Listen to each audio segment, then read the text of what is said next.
கிறிஸ்துவுக்குள் பிரியமான எனக்கு அன்பான தேவ ஜனமே, இந்த நாளிலும் மறுபடியும் உங்களோடு கூட கர்த்தருடைய வார்த்தையை பகிர்ந்து கொள்ள நான் வாஞ்சித்து தேவனுடைய சமூகத்தில் காத்திருக்கும் பொழுது கர்த்தர் என்னோடு கூட பேசின ஒரு வார்த்தையை உங்களுக்கு இன்றைக்கு ஆண்டவர் உங்களோடு கூட பேசும்படியாக கர்த்தர் கிருபை செய்திருக்கிறார். கடந்த வாரம் முழுவதும் கர்த்தர் உங்களை அற்புதமாய் உங்களை பாதுகாத்து உங்களை நடத்தினார் என்று சொல்லி நான் விசுவாசிக்கிறேன். உங்களுடைய தேவைகள், உங்களுடைய காரியங்கள் எல்லாவற்றையும் கர்த்தர் சந்தித்து ஆண்டவர் உங்களோடு கூட இருந்து உங்களை அற்புதமாய் தாங்கி ஏந்தி நடத்தினார் என்று சொல்லி நான் கர்த்தரை துதிக்கிறேன். எனக்கு அன்பான தேவ பிள்ளைகளே, கடந்த ஒரு சில வார நாட்களாக வீட்டுக்குள்ளே முடங்கி இருக்க வேண்டிய ஒரு சூழ்நிலைக்குள்ளே நம்ம தள்ளப்பட்டிருக்கிறோம். 4 வாரங்கள் முடிந்து இது 5வது ஓய்வு நாளாய் இருக்கிறது. 5 வாரங்கள் கர்த்தருடைய ஆலயத்திலே நம்ம ஆராதிக்க முடியாமல், தேவனை தேடாம, தரிசிக்க முடியாம, ஒரு ஐக்கியம் ஏற்படாதபடிக்கு ஒரு சூழ்நிலையிலே நாம நிற்கிறோம். ஆனால் கர்த்தர் இந்த மீடியாவின் மூலமாக உங்களோடு கூட பேசும்படியாக ஆண்டவர் கிருபை கொடுத்திருக்கிறார். நீங்கள் எல்லாரும் தினமும் ஜெபிக்கிறீர்கள், கர்த்தருடைய சமூகத்தில் காத்திருக்கிறீங்க. நிச்சயமா கர்த்தர் உங்களை கைவிட மாட்டார். நம் செய்திக்கு போகிறதற்கு முன்பதாக கண்களை மூடி நாம ஜெபிப்போமா? எங்களை அதிகமாய் நேசித்து ஆசீர்வதித்து வருகிற எங்க நல்ல தெய்வமே, இன்றைக்கும் எங்களோடு கூட ஜீவனுள்ளவராய் எங்கள் மத்தியில நீர் இருக்கிறீர். அதற்காக ஸ்தோத்திரம். ஆண்டவரே, நீர் வானத்துக்கும் பூமிக்கும் சகல அதிகாரங்களையும் உடையவர். உடைய வசனம் சொல்லுகிறதே, மேலே வானத்திலும் கீழே பூமியிலும் உமக்கு ஒப்பானவர் யாருமே இல்லை என்று சொல்லி. ஆம் தகப்பனே, இந்த நல்ல நாளிலே அருமையான தம்முடைய பிள்ளைகள் குடும்பமாய் அமர்ந்து உம்முடைய சமூகத்திலே ஒரு குடும்பமாய் உட்கார்ந்து ஆண்டவரே உம்மை ஆராதிக்க தங்கள் வீடுகளிலே காத்திருக்கிற நம்முடைய பிள்ளைகள் மேல ஒரு பிரச்சனை இறங்கட்டும். வானங்கள் திறக்கப்படட்டும். கர்த்தருடைய ஆவியானவர் இப்போது பலமாய் கிரியை செய்வீரார். உடைய பிள்ளைகளுடைய இருதயத்தின் சூழல்களை கர்த்தர் மாற்றுவீரார். கர்த்தர் உடைய பிள்ளைகளை இப்பொழுது ஆண்டவரே உடைய மகிமையினால மூடும்படியாக ஜெபிக்கிறேன். ஒரு தெய்வீக பிரசன்னம் இப்பொழுது இறங்கட்டும்பா. ஓ ஹalleluya. உடைய பிள்ளைகளுடைய வீட்டுக்குள்ளே ஆண்டவரே ஒரு வெளிச்சம் இப்பொழுது வரட்டும்பா. கர்த்தர் ஆளுகை செய்யுங்க. இந்த செய்தியில பிள்ளைகளோடு கூட ஆவியானவர் தாமே பேசுங்க. நீங்க பேசுகிற சத்தம் ஆண்டவரே உடைய பிள்ளைகளை உயிர்ப்பிக்கட்டும். உடைய பிள்ளைகளை தைரியப்படுத்தட்டும். உடைய பிள்ளைகளை ஆண்டவரே ஸ்தோத்திரம் விசுவாசத்துல பலமடைய செய்யட்டும்.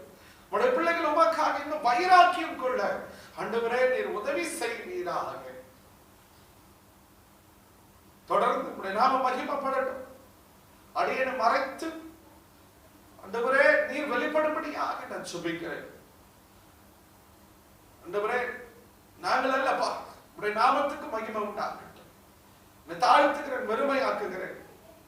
நீங்க பேசுங்க. இயேசுவின் நாமத்தில் ஜெபிக்கிறோம் எங்க நல்ல பிதாவே. ஆமென், ஆமென். 2 நாளாகமம் 20ஆம் அதிகாரம் 26ஆம் வசனத்திலிருந்து கர்த்தர் அடியேனோடு கூட பேசினார். இந்த வசனத்தை உங்களுக்காக நான் வாசிக்க விரும்புறேன். 4ஆம் நாளில் பெராக்காவிலே கூடினார்கள். அங்கே கர்த்தருக்கு ஸ்தோத்திரம் செலுத்தினார்கள். ஆதலால் அவ்விடத்திற்கு இந்நாள் வரைக்கும் இருக்கிறபடி பெராக்கா என்னும் பெயர் தரித்தார்கள். ஆமென், அல்லேலூயா. பெராக்காவிலே கூடினார்கள். Praise the Lord. பெராக்காவிலே கூடினார்கள். யார் பெராக்காவிலே கூடினார்கள்? அதனுடைய பேக்ரவுண்டை நான் உங்களுக்கு காண்பிக்க விரும்புறதுக்கு முன்னாடி ஒரு காரியத்தை சொல்ல போறேன். பெரக்கா என்று சொன்னால் ஆசீர்வாதத்தின் பள்ளத்தாக்கு என்று அர்த்தம். the valley of blessing என்று சொல்லப்படுகிறது. valley என்று சொன்னால் பள்ளத்தாக்கு. the valley of blessing, ஆசீர்வாதத்தின் பள்ளத்தாக்கு. தேவ பிள்ளைகளே, பள்ளத்தாக்குல எப்படி நமக்கு ஆசீர்வாதம் வரும்? பள்ளத்தாக்கு எப்படி நமக்கு ஆசீர்வாதமாய் மாறும் என்று ஒருவேளை நீங்க யோசித்திருக்கலாம். பள்ளத்தாக்கு பள்ளத்தாக்கு கர்த்தர் அநேக தரம் உங்களோடு கூட பேசியிருக்கிறார். பள்ளத்தாக்கு எதை குறிக்கிறது? வியாதி, வருத்தம், பசி, கஷ்டம், துக்கம், துயரம், அவமானம், இவைகள் எல்லாவற்றையும் குறிக்கிறது. உபத்திரவம், பாடுகள், இதையெல்லாம் பள்ளத்தாக்கு குறிக்கிறது. ஒரு ஆவிக்குரிய ஜீவியத்துல ஒரு கிறிஸ்துவுக்குள்ளாய் வாழ்கிற ஒரு மனிதன் அவன் பள்ளத்தாக்கின் வழியாய் அவன் கடந்து போக வேண்டியது அதிக நிச்சயமாக இருக்கிறது. அது கர்த்தருடைய நடத்துதல். இயேசுவை ஏற்றுக்கொண்டால், ஆண்டவரை பின்பற்றினால் நாம் எப்பொழுதும் ஆசீர்வாதமாகவே நன்மையின் பாதையிலே கர்த்தர் நடத்தி விடுவார் என்பது அர்த்தமல்ல. இயேசுவே அநேக நேரங்கள் வனாந்திரத்திலே நடந்து போனார், உபவாசம் இருந்தார், பிசாசினால சோதிக்கப்படும்படியாக சூழ்நிலைகள் அவருக்கு வந்தது, அநேக பிரச்சனைகள் அவர் ஃபேஸ் பண்ணினார். கிறிஸ்து நமக்கு முன்மாதிரியை காண்பித்து போயிருக்கிறார். அதைத்தான் சொல்லுவாங்க. என்ன சொல்லுவாங்க? கிறிஸ்துவுக்கே அந்த நிலைமையா? ஆம், அவர் நமக்காக பாடுகள் பட்டார். ஒருவன் என்னை பின்பற்றி வர விரும்புவான் என்றால் தன்னைத்தானே வெறுத்து தன் சிலுவை எடுத்துக்கொண்டு என்னை பின்பற்ற கடவன். சிலுவை எதை குறிக்கிறது? பாடுகளை குறிக்கிறது. சிலுவை எதை குறிக்கிறது? உபத்திரவத்தை குறிக்கிறது. தன்னைத்தானே வெறுத்து. ஆண்டவ பிள்ளைகளே, பாடுகள் தான் ஒரு கிறிஸ்துவ மனிதனுடைய வாழ்க்கையில அவனை மேம்படுத்தி ஆவியானவரோடு, ஆண்டவரோடு ஒரு உறவுக்குள்ளே அவனை அதிகமாய் கொண்டு போகிற ஒரு ஒரு ஒரு வழியாய் இருக்கிறது பள்ளத்தாக்கு. பள்ளத்தாக்கு என்பது பாடுகள், வியாதி, உபத்திரவம், இதெல்லாம் சொல்லலாம். சரி, போகட்டும். பெரக்கா, ஆசீர்வாதத்தின் பள்ளத்தாக்கு. இந்த பள்ளத்தாக்கு எப்படி ஆசீர்வாதமா மாறும்? உபத்திரவம் எப்படி நமக்கு ஆசீர்வாதமா ஏற்றுக்கொள்ள முடியும்? பாடுகள் எப்படி நமக்கு ஆசீர்வாதமா சொல்ல முடியும்? இப்ப வந்திருக்குதே கொள்ளை நோய், இந்த கொள்ளை நோய் எப்படி நமக்கு நன்மை என்று நாம சொல்ல முடியும்? கிறிஸ்துவர்கள் ஆகிய நாம், கர்த்தரை ஆராதிக்கிற நாம், இதுவும் நமக்கு நன்மையாய் அவர் ஏற்படுத்தி கொடுக்கிறார் என்று சொல்லி நாம் நிச்சயமாய் சொல்ல முடியும். பள்ளத்தாக்கு நமக்கு ஒரு ஆசீர்வாதம் தாங்க. உபத்திரவப்படுகிறது நல்லது. தகுதிக்கு மிஞ்ச நம்மளை சோதிக்கவே மாட்டாரு. பாடல்கள் வழியாய் நமக்கு கடந்து போறது நல்லது. இடுக்கமான வாசல் வழியாய் கடந்து போவது நமக்கு அது பந்தய பொருளை பச்சை கொள்ளும்படியாக ஓட்டத்தை ஜெயமாய் முடிக்க நமக்கு அது வழிவகுக்கும். பள்ளத்தாக்கு. இந்த பெரக்கா ஆசீர்வாதத்தின் பள்ளத்தாக்கு. இதை கண்பான தேவ பிள்ளைகளை, நான் என்ன சொல்ல வருகிறேன் என்று சொன்னால், ஆசீர்வாதத்தின் பள்ளத்தாக்கு. பள்ளத்தாக்கு எப்படி பாஸ்டர் ஆசீர்வாதமாகும்?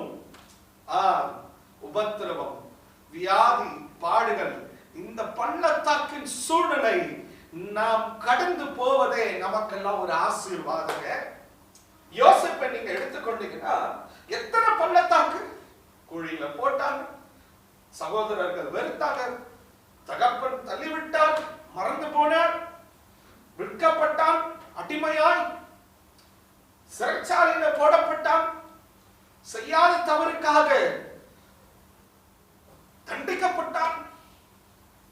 ஆனால் கர்த்தரை பிடித்துக் கொண்டவனாய் தனக்கு ஏற்பட்ட எல்லா பள்ளத்தாக்குகளிலும் அவன் கர்த்தரை அதிகமாய் அதிகமாய் அதிகமாய் பிடித்துக் கொண்டு நின்றபடினாலே அந்த பள்ளத்தாக்கு எங்க கொண்டு போய் விட்டுச்சு தெரியுமா? அடிமை என்னும் பள்ளத்தாக்கு அவமானம் என்னும் பள்ளத்தாக்கு, அன்பில்லாத ஒரு சூழ்நிலையின் பள்ளத்தாக்கு, தன் உடன் பிறந்தவர்களை அவனை ஒதுக்கும்படியாக, தள்ளிவிடும்படியாக, வெற்றப்படும்படியாக ஒரு பள்ளத்தாக்கு, தகப்பன் கைவிடப்பட்ட ஒரு சூழ்நிலையின் பள்ளத்தாக்கு. இந்த பள்ளத்தாக்கு எதை காரணம்? ஒரே ஒரு சொப்பனம், ஒரே ஒரு சொப்பனத்தை வெளியே சொல்லிட்டான். இந்த சொப்பனத்தை சொல்றதுனால இத்தனை பள்ளத்தாக்கு. இந்த பள்ளத்தாக்கு எல்லாமே கடைசியில கர்த்தர் அவனுக்கு ஆசீர்வாதமாய் மாற்றி கொடுத்தார். அதிபதியா உட்கார வச்சாங்க. ஆசீர்வாதத்தின் பள்ளத்தாக்கு. கிறிஸ்துவர்கள் பள்ளத்தாக்கின் வழியே கடந்து போக வேண்டும். நீங்களும் நானும். நான் நல்லதான கர்த்தரை ஆராதிக்கிறேன், நான் நல்லதான கர்த்தரை தேடுறேன், நான் நல்லதான கர்த்தரை பிடித்துக் கொண்டு இருக்கிறேன். எனக்கு ஏன் இந்த பள்ளத்தாக்கு, எனக்கு ஏன் இந்த உபத்திரவம், எனக்கு ஏன் இந்த பாடு என்று கேட்பது அல்ல. இந்த பள்ளத்தாக்குல, இந்த குழியில, இந்த அவமானத்துல, இந்த கொள்ளை நோயில, இந்த யுத்தத்துல, இந்த பிரச்சனையில என்ன நீங்க நடத்துவீங்கன்னு சொல்லி அவரை உறுதியா குளிக்கிற பார்த்தீங்களா, அதுவே நமக்கு ஆசீர்வாதம்.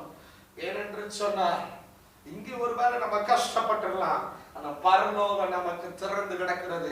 கர்த்தர் ஆயத்தம் பண்ணி வைத்திருக்கிறார் ஆசீர்வாதத்தின் பள்ளத்தாக்கு. இவர்கள் பெராக்காவிலே கூடினார்கள். பள்ளத்தாக்கு, ஆசீர்வாத பள்ளத்தாக்கு. ஏன் பெராக்காவில கூடினாங்க? அங்க அவங்க சொன்ன காரியம் பாருங்க. அவங்க என்ன பண்ணாங்களா, 26ஆம் வசனம், பெராக்காவிலே கூடினார்கள், அங்கே கர்த்தருக்கு ஸ்தோத்திரம் செலுத்தினார்கள். ஆதலால் அவ்விடத்துக்கு இந்நாள் வரைக்கும் இருக்கிறபடி பெராக்கா என்று பெயர் தரித்தார்கள். இதனுடைய பின்னணியின் சம்பவத்தை நான் உங்களுக்கு எடுத்துக்கொள்ள விரும்புகிறேன். யூதா தேசத்தின் 4வது ராஜாவாக யோசபாத் பதவி ஏற்றார். இந்த யோசபாத் பதவி ஏற்ற காலத்தில் என்ன நடந்தது? பரிசுத்த ஆவியானவர் அல்லது கர்த்தர் தீர்க்க தரிசனமாய் ஒரு லேவியனின் வாயிலிருந்து சில வார்த்தைகளை பேசினார். என்ன பேசினார்? உனக்கு விரோதமாய் அம்மோனியர்களும் மோவாபியர்களும், அம்மோனியருக்கு அப்புறத்தில் இருக்கிற சில ஜனங்களும் சிலரும் உனக்கு விரோதமாய் எழும்பிட்டு வருவார்கள், நீ அவர்களோட யுத்தம் பண்ண வேண்டும் என்று சொல்லி. இந்த யோசபாத் கலங்கி போனான். அம்மோனியர்கள் மோவாபியர்கள் என்னை எதிர்த்து வருவார்களா, யுத்தம் பண்ணுவார்களா என்று சொல்லி. அடுத்த வார்த்தை கர்த்தர் பேசுகிறார் அந்த லேவியனின் மூலமாக. என்ன பேசுகிறார் என்று சொன்னால், இந்த அம்மோனியர்களும் மோவாபியர்களும் எதிர்த்து வந்தாலும் கர்த்தர் உங்களுக்கு அற்புதம் செய்வார் என்று சொல்லி. அந்த பகுதியை தான் இன்னைக்கு நம்ம ஒரு வசனமாய் நம்ம பார்க்க போகிறோம். சரி, போகட்டும். இப்ப இந்த பின்னணியில முதலாவது யோசபாத். யோசபாத் யார்? 4வது யூதாவின் ராஜா. இந்த யோசபாத்துக்கு என்ன அர்த்தம் அப்படின்னு சொன்னா, யெகோவா என் நீதி, யெகோவா என் நியாயாதிபதி என்று அர்த்தம். Yahweh is my judge, Jehovah is my judge. Jehovah என் நீதி என்று சொல்லி அர்த்தம். ஆம் தேவ பிள்ளைகளே, இந்த யோசபாத் அம்மோனியர்களுக்கும் மோவாபியர்களுக்கும் விரோதமாய் யுத்தம் பண்ண வேண்டும். இந்த யோசபாத்து பெயர் வைத்த அர்த்தம் என்ன அப்படின்னு சொன்னா, யெகோவா நீதி நியாயாதிபதி. யோசபாத்தின் வாழ்க்கையில கர்த்தர் எப்போதும் நீதி செய்கிறவராக இருந்தார். அடுத்தது அம்மோனியர்கள், மோவாபியர்கள். இவர்கள் யார்? யோர்தான் நதிக்கரையில் இருக்கிறவர்கள். இஸ்ரேல் யூதாவுக்கு அந்த பக்கம் இருக்கிறவர்கள்.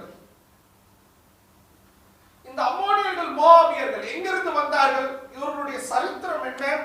அதை மட்டும் நான் சொல்லி நம் வார்த்தைக்குள்ளாய் நாம் இன்னும் கடந்து போக ஆவியானவர்களோடு கூட பேசுவாராக. இந்த அம்மோனைட்ஸ், இந்த மோவாபைட்ஸ், அவருடைய ஹிஸ்டரி என்ன, அவருடைய வரலாறு என்ன, யார் இவர்கள், எங்கிருந்து வந்தார்கள் என்று சொல்லி வேதத்தை திருப்பி பார்க்கும் பொழுது, ஆதியாகம புத்தகம் 19ஆம் அதிகாரத்துக்கு நேராக நாம் திரும்புவோம் என்று சொன்னால், அங்கே ஒரு காரியம் நடக்கிறது. சோதோம் கொமோரா பட்டணம். அந்த பட்டணங்களிலே கர்த்தருக்கு பிரியமில்லாத சில காரியங்கள் நடந்தபடியினாலே கர்த்தர் அந்த பட்டணத்தை, அந்த தேசத்தை அழிக்க அவர் இறங்கி வந்தார். அப்போது லோத்துவும் லோத்துவினுடைய குடும்பத்தையும் காப்பாற்ற கர்த்தர் முற்பட்ட போது லோத்துவினுடைய மனைவி மாத்திரம் திரும்பி பார்த்தால் லோத்துவும் 2 மகள்களும் மாத்திரம் காப்பாற்றப்பட்டு பட்டணத்துக்கு வெளியே கொண்டு போய் விடப்பட்டார்கள். பட்டணம் தேசம் முழுவதும் அழிக்கப்பட்டது. அதனுடைய காரியங்கள் எல்லாம் நமக்கு தெரியும். ஏன் அழிக்கப்பட்டது, எதற்காக அழிக்கப்பட்டது? அந்த ஆவியின் கிரியைகள் தான் இன்னைக்கு தேசங்களிலே காணப்பட்டு, சோதோமின் ஆவி, ஓரின சேர்க்கை என்னும் ஆவி, அசுத்த வேசித்தனத்தின் ஆவி, ஓரின சேர்க்கை ஆவி தேசங்களிலே பரவி இருக்கிறது. இந்த கொள்ளை நோய் எங்கெல்லாம் வந்துச்சுன்னு கொஞ்சம் நீங்க ஆராய்ச்சி பண்ணி பார்த்தீங்கன்னா, European country, Spain, France, Italy, அப்புறம் பாத்தீங்கன்னா அமெரிக்கா, யுஎஸ்ஏ, அப்புறம் யூகே, லண்டன், ஸ்காட்லாந்து, இந்த இடத்துல எல்லாம் பரவுச்சு, அதிகமா இருக்குது. அதுக்கப்புறம் பாத்தீங்கன்னா மலேசியா, சிங்கப்பூர், சைனா, ஏசியன் கண்ட்ரீஸ்ல Malaysia, Singapore, China, Philippines, Indonesia, இந்த நாடுகளில் அதிகமா இருக்கிறது. இந்தியாவிலும் அது பரவி கொண்டிருக்கிறது. ஏன் என்று சொன்னால் இந்த சோதோமின் ஆவி, இந்த சோதோமின் ஆவி, இந்த சோதோமின் ஆவி, இந்த சோதோமின் ஆவி என்ன? 18ஆம் அதிகாரத்துல நம்ம வாசித்தோம். தூதர்கள் வந்து லோத்துவின் வீட்டில ராத்தங்குவார்கள். வெளியே வந்த வாலிபர்கள் முதல் சிறுவர்கள் முதல் வயதினர் வரைக்கும் நாங்கள் அவரோடு கூட நாங்கள் அவர்களை பார்க்க வேண்டும் என்று வெளியே அனுப்ப அப்படின்னு லோத்து கிட்ட சொல்லும்போது, லோத்து தன் பின்னாக கதவை பூட்டிக் கொண்டு, எனக்கு 2 மகள்கள் இருக்கிறார்கள், அவளை தருகிறேன், நீங்க அவர்களை என்ன வேணாலும் செய்யுங்கள், ஆனால் நீங்க இந்த அக்கிரமம் செய்யாதீர்கள் என்று தமிழ் வேதாகமத்தில் சொல்லப்படுகிறது. அக்கிரமம் என்பதற்கு அங்கே ஆங்கில வேதாகமத்தில் கிங் ஜேம்ஸ் வெர்ஷன்ல விக்கட் என்று சொல்லப்படுகிறது. விக்கட், விக்கட் என்று சொன்னால் அக்கிரமம். இன்னும் மற்ற ஆங்கில மொழிபெயர்ப்புகளை சொல்லப்படுகிறது we want to have sex with them என்று சொல்லி அப்படியே அது தெளிவாக சொல்லப்படுகிறது. வந்திருக்கிறது தூதர்கள், வெளியே நிற்கிறது சிறுவர் முதல் வாலிபர்கள் முதியவர்கள் வரைக்கும் ஆண்கள். எப்படி ஒரு ஆண் இன்னொரு ஆணோடு அக்கிரமம் செய்ய முடியும்? எப்படி ஒரு இத்தனை ஆண்கள் இன்னொரு வந்திருக்கிற 2 ஆண்களோடு அவர்கள் சயனிக்க முடியும்? இந்த ஆவி அன்னைக்கு அந்த பட்டணத்தில் இருந்தது. அதனால்தான் கர்த்தர் சோதோம் குமாராவை அழித்தார். அந்த சோதோமின் ஆவி தான் இன்னைக்கு தேசங்களில பரவி இருக்கிறது. யூரோப்பியன் கண்ட்ரீஸ்ல ஆலயங்களிலே ஆணுக்கும் ஆணுக்கும் திருமணம் செய்து வைத்தார்கள். அமெரிக்கா தேசத்துல இருந்துச்சு ஒரு பட்டணமே கே சிட்டி என்று சொல்கிறார்கள். அதாவது அங்க முழுவதுமாக அதிகமாய் ஆணும் ஆணும் வாழ்க்கை நடத்தி கொண்டிருக்கிறார்கள். கர்த்தருடைய பிரமாணத்திற்கு, நியாய பிரமாணத்திற்கு விரோதமாய் வாழ்கிற ஒரு வாழ்க்கை, அசுத்தமான ஒரு வாழ்க்கை. அந்த சோதோமின் ஆவி சரி போகட்டும். இந்த சோதோமின் ஆவியின் தாக்கம் தான் இன்னைக்கு தேசங்களில் பற்றி பிடித்துக் கொண்டிருக்கிறது. சற்று நாட்களுக்கு முன்பதாக நம்முடைய பட்டணத்திலும் நம்முடைய தேசத்திலும் அதை அனுமதிக்க ஆர்டர் வந்தது. அதனால தான் இந்த கொள்ளை நோய். கர்த்தர் நியாயாதிபதி, நீதியுள்ளவர், யெகோவா என் நீதி. நீங்க சற்று ஆராய்ந்து பாருங்க. யூரோப்பியன் கண்ட்ரீஸ் போய் பாருங்க. Scotland, China, Malaysia, Singapore, Indonesia, Philippines, அப்புறம் சில ஆப்பிரிக்கா நாடுகள், கனடா, இங்கெல்லாம் இந்த சோதோமின் ஆவி, இந்த ஓரின சேர்க்கையை அவங்க ஆமோதிச்சாங்க, அங்கீகரிச்சாங்க, லீகலைஸ்ட் ஆக்குனாங்க. லீகலைனா சட்டப்பூர்வமாக திருமணம் பண்ணலாம். ஒரு ஆணும் இன்னொரு ஆணும் திருமணம் செய்து கொள்ளலாம். ஒரு பெண்ணும் இன்னொரு பெண்ணும் குடும்ப வாழ்க்கைக்குள்ள அவர்கள் கல்யாணம் பண்ணி குடும்பம் நடத்தலாம். திருநங்கைகளை திருமணம் பண்ணி குடும்பம் நடத்தலாம். எல்ஜிபிடின்னு சொல்லுவாங்க.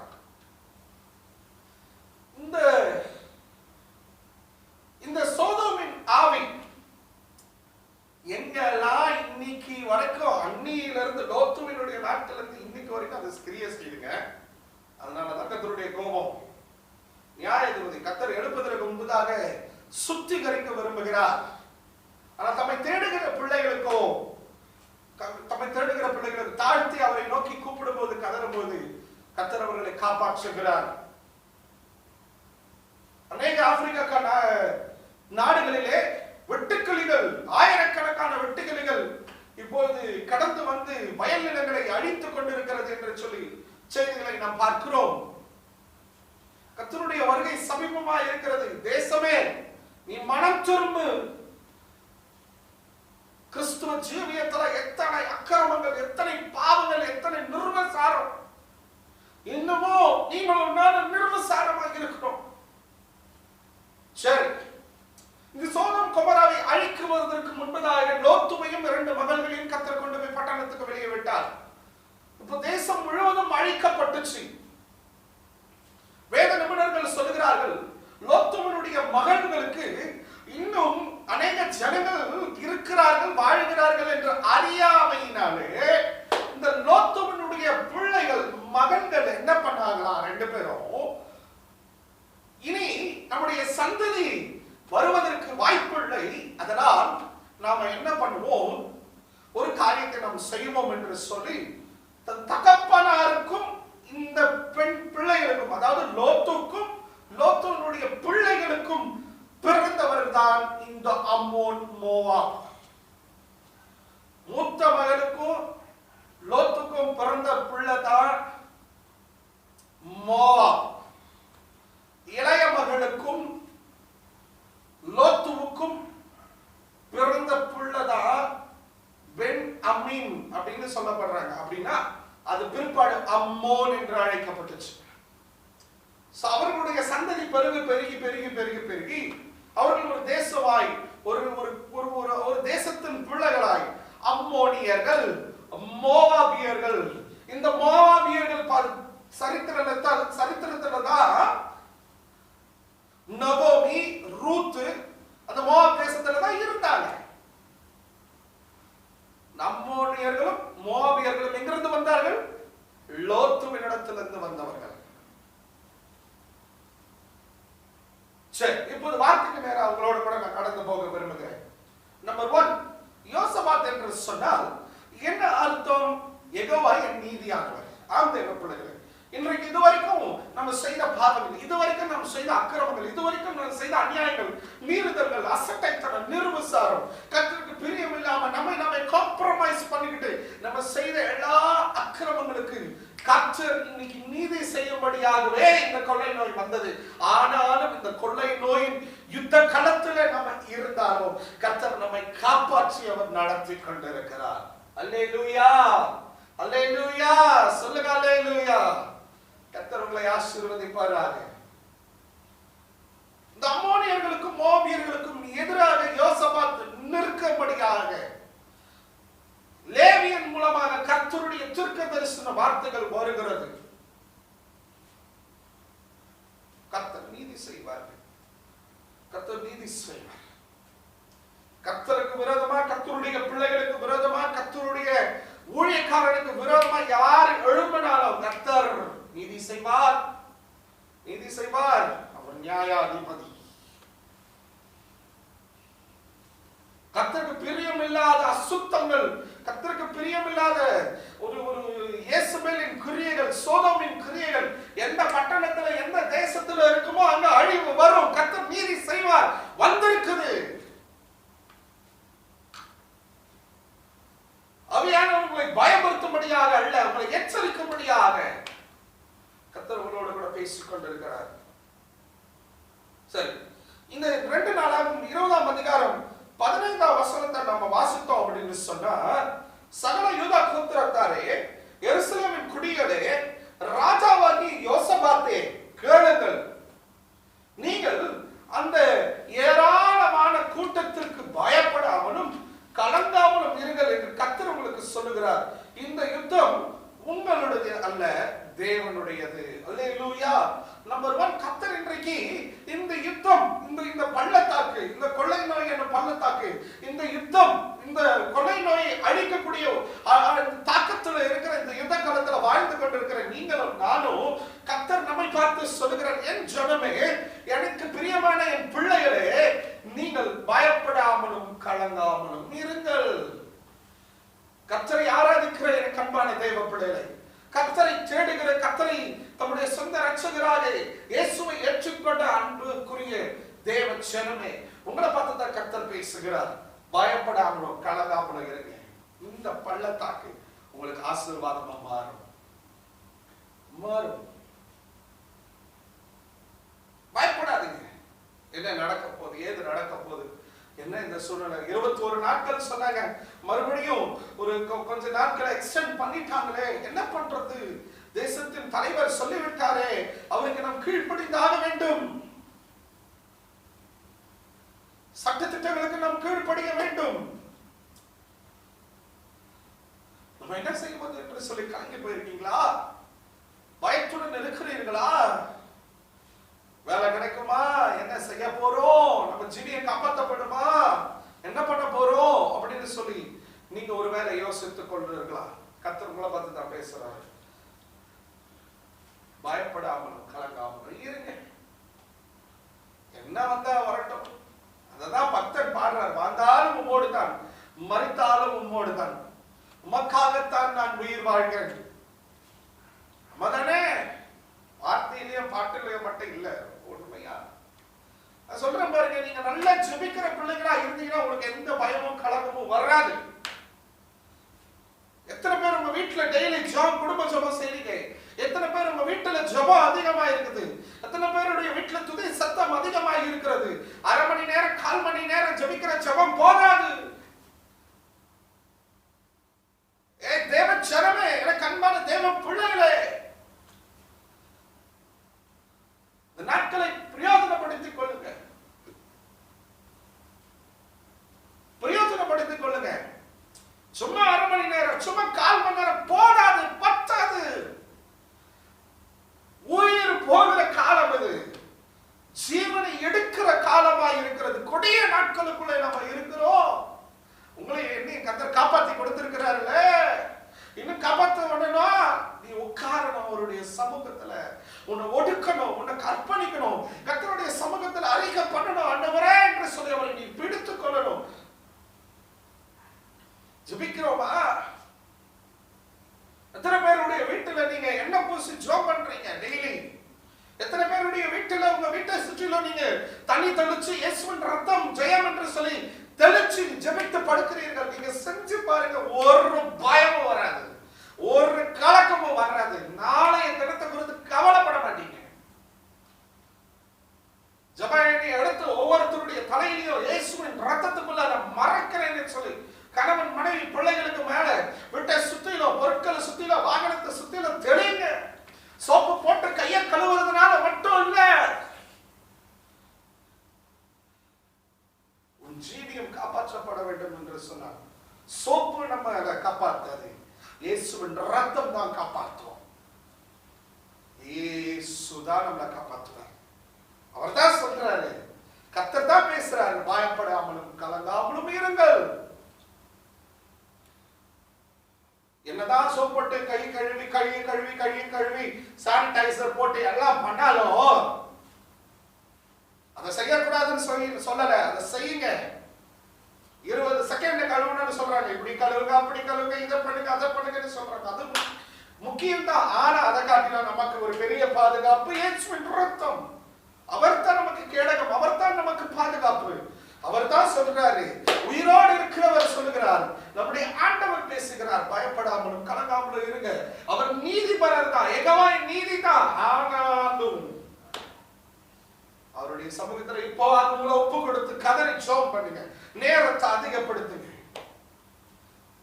பயப்பட மாட்டீங்க, கலங்க மாட்டீங்க. உங்களை கர்த்தர் அப்படி வச்சு பாதுகாப்பார். இரண்டாவது, அதே 16வது வசனத்துல, நாளைக்கு நீங்கள் அவர்களுக்கு விரோதமாய் போங்கள் என்று சொல்லி எழுதப்படுகிறது. 16ஆம் வசனம், அவருக்கு விரோதமாய் போங்கள். யாருக்கு விரோதமாய் போங்கள்? அம்மோனியர்களுக்கும் மோவாபியருக்கும் விரோதமாய் போங்கள். இந்த அம்மோனியர் மோவாபியர் குறித்து இன்னொரு காரியத்தை நான் சொல்ல விரும்புகிறேன். ஆண்டவர் எனக்கு ஞாபகப்படுத்துகிறார். என்ன என்று சொன்னால், யார் இவர்கள் என்று சொன்னால், நான் சொன்னேன், லோத்துனுடைய வம்ச வழியில வந்த இவர்கள் என்ன பண்ணாங்க அப்படின்னு சொன்னா, எகிப்தில் அடிமையா இருந்த இஸ்ரவேல் ஜனங்களுடைய கூக்குரலை கர்த்தர் கேட்டு மோசேவை அழைப்பித்து, நீ போய் பார்வோனிடத்திலிருந்து என் ஜனங்களை மீட்டெடுத்து வா, நான் உன்னோடு கூட இருப்பேன் என்று சொல்லி அனுப்பின கர்த்தர் அவர்களை மீட்டு கொண்டு வருகிற பாதையிலே கானானுக்குள் பிரவேசிக்கிறதற்கு முன்பதாக அம்மோனியர்கள், இந்த அம்மோன் புத்திரர்களுடைய தேசத்துக்குள்ளே கடந்து போக வேண்டிய ஒரு காலகட்டம் வருகிறது. அப்பொழுது அம்மோனியர்கள் என்ன பண்ணாங்க அப்படின்னு சொன்னா, they stood against them. இஸ்ரவேல் ஜனங்களுக்கு விரோதமாக எழுப்பினார்கள். எங்க பட்டணத்து வழியா, எங்க தேசத்தின் வழியா நீங்க போக கூடாதுன்னு சொல்லி எதிரிட்டு நின்னாங்க. மோவாபியர்களும் அப்படித்தான். எப்பவே அன்னிலிருந்து இன்னைக்கு வரைக்கும் சில நேரத்துல சில இடங்கள்ல மட்டும்தான் இஸ்ரவேல் ஜனத்துக்கும் அம்மோனியர்களுக்கும் ஒரு சமாதானம் இருந்தது. மற்ற அதிகமான காலகட்டத்துல அம்மோனியர்களுக்கும் இஸ்ரவேலுக்கும் ஒரு பகை இருந்துச்சு. ஏன் அப்படின்னு சொன்னா, அன்னைக்கு ஆரம்பிச்சிருந்தான் கானான் தேசத்துக்கு பிரவேசிப்பதற்கு இவர்கள் வழியாய் கடந்து போவதற்கு அவர்கள் எதிர்த்து நின்றார்கள். எங்கள் பட்டணத்து வழியால் நீங்கள் போகக்கூடாது என்று சொல்லி தடை பண்ணினார்கள். மோவாபிலே தான் கர்த்தர் மோசேவை மரித்து போக அந்த இடத்துல அடக்கம் பண்ணினார்கள். கானானுக்குள்ள பிரவேசிக்க முடியல, அது தேவ சித்தமா இல்ல. மோவாபிலே மோசே மரித்து போன இன்னைக்கு வரைக்கும் மோசே மோவாபிலே எங்க அடக்கம் பண்ணாங்கன்னு தெரியாம இருக்குது. Moses was buried in an unknown place in the city of Moab. எங்க அடக்கம் பண்ணாங்கன்னு தெரியல. இந்த அம்மோனியர்களும் மோவாபியர்களும் யுத்த காலத்திலே எதிரிட்டு வருகிறார்கள். இப்ப யோசபாத் கிட்ட லேவியின் மூலமாய் கர்த்தர் தீர்க்கதரிசனமாய் பேசுகிறார். முதல்ல சொன்னாரு, என்ன சொன்னாரு? பயப்படாதீங்க, கலங்காம இருங்க. இரண்டாவது இப்ப சொல்றாரு, எதிரிட்டு போங்க. ஆம் தேவ பிள்ளைகளே, அம்மோனியர்களுக்கும் மோவாபியர்களுக்கும் எதிரிட்டு நீங்க போங்கன்னு கர்த்தர் பேசுறாரு. பயப்படக்கூடாது. என்ன என்ன நடக்கும்? உலகத்தில் இருப்பவனை காட்டிலும் எனக்குள்ள இருக்கிறவர் பெரியவர். கோலியாத்தே, உனக்குள்ள இருக்கிற பலத்தை காட்டில எனக்குள்ள இருக்கிறவர் பெரியவர். அது உன்னால பார்க்க முடியாது. You cannot see the power of God inside me.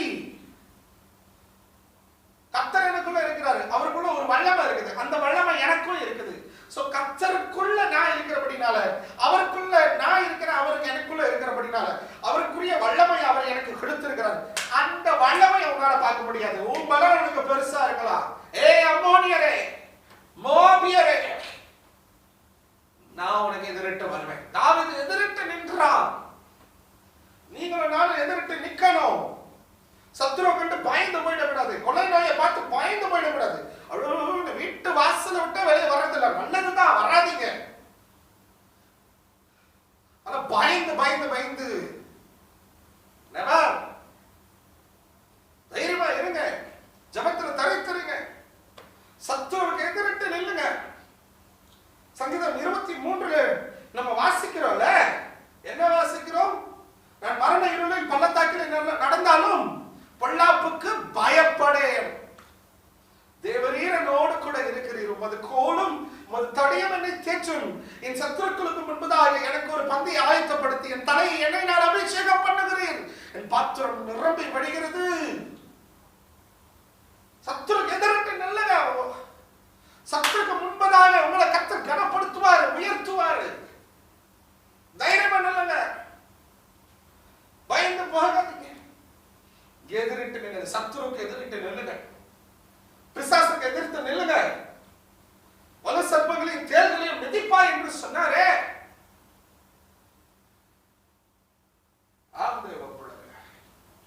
எதிரிட்டு போங்க. எதிரிட்டு போங்கடா. மாஸ்க் எல்லாம் கட்டி போட்டு அடி இந்த கொரோனா வைரஸ் என்ன ஒண்ணும் பண்ணாதுன்னு ரோட்ல நடந்து போறது இல்லை.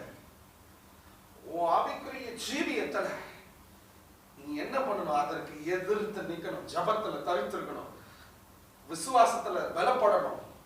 கர்த்தருடைய வார்த்தையை சொல்லி சொல்லி தைரியமா அதிகாரத்தை சொல்லி, அவர் நமக்கு கொடுத்திருக்கிற அதிகாரத்தினால அவருடைய நாமத்தை சொல்லி அதை அழிக்கணும், கட்டி ஜபிக்கணும். அதுதான் எதிரிட்டு நிற்பது. We should go forward. We should be bold enough to stand against our enemy. Bold enough to stand against our enemy. ஒரு தைரியமா நிக்கணும். எனக்குள்ள இருப்பவர் பெரியவர். தாவீது அப்படிதான் நின்னாங்க. அழகானவன், சௌந்தரியமானவன், அப்படியே செக்க செவேன் இருந்திருப்பார்கள் வச்சுக்கிங்க.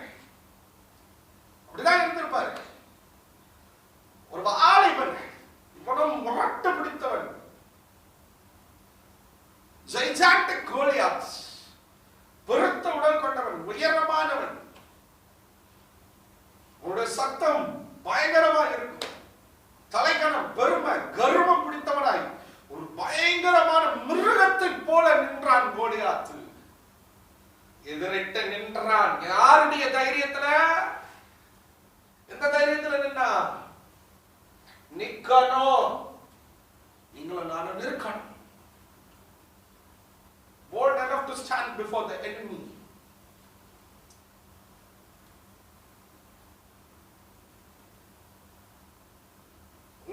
உங்களை ஒண்ணும் செய்ய முடியாதுங்க. நீங்க அப்படி தைரியமா நின்னீங்கன்னா, இயேசுவின் நாமத்தில் அவர் எனக்கு அதிகாரம் கொடுத்திருக்கிறார். ஓ கர்ஜிக்கிற சிங்கமே,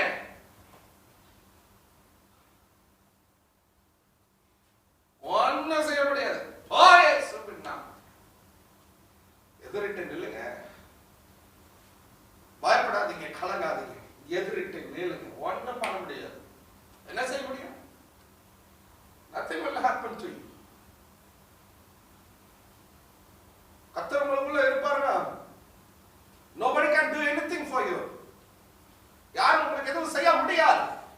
மந்திரிகமோ, சூனியமோ, ஏவலோ, பிசாசோ, மனுஷிக ஆவிகளோ எதுவும் உங்களுக்கு விரோதமா வராது.